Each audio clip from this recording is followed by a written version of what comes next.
میں آج کی اس نشست میں کے مہمانان گرامی خطیب اہل سنت حضرت علامہ قاری محمد اکبر قادری صاحب، حضرت علامہ جلیل احمد فریدی صاحب، حضرت علامہ غلام شبیر نقشبندی صاحب اور دیگر شرکاء کا مشکور ہوں کہ آپ تشریف لائے، آپ نے وقت دیا۔ آج کا یہ کیمپ متاثرین سیلاب جنوبی پنجاب میں راجن پور، ڈیرہ غازی خان، توسہ شریف، فاضل پور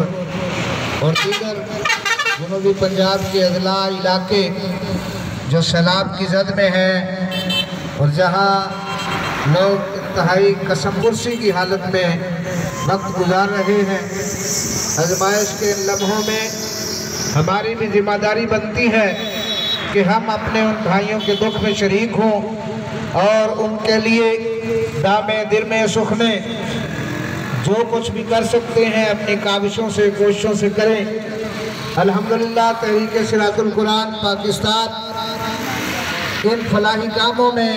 بڑھ چڑھ کر حصہ لیتی ہے۔ پچھلے 2 ماہ میں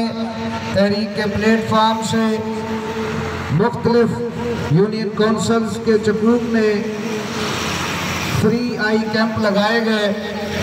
جہاں پہ 1200 مریضوں کا طبی معائنہ ہوا اور 280 مریضوں کا آپریشن بھی الحمدللہ تحریک کے ان فورمز کے ذریعے ہوا ہے۔ تحریک کے زیر اہتمام 5 برانچیں تعلیمی اداروں کی کام کر رہی ہیں اور انشاءاللہ العزیز تحریک صراط القرآن کا یہ پلان ہے کہ اگلے 2 سالوں میں ہم اس علاقے میں کاٹیج انڈسٹری قائم کرنے کی کوشش کریں گے، جس سے یہاں کے نوجوان کو انشاءاللہ روزگار بھی ملے گا۔ اور تحریک صراط القرآن کا یہ ترا امتیاز ہے کہ ہم دین اور دنیا کو اس طرح بیلنس کر کے چلتے ہیں کہ اللہ اور اس کا رسول بھی راضی ہو جائے اور دنیا کے کام بھی چلتے رہے۔ اور سب سے بڑا کام مخلوق خدا کی خدمت کرنا ہے، اور اس سے بڑھ کر کوئی کام دنیا میں قیمتی ہے نہیں۔ تو آئیں ہم سب مل کر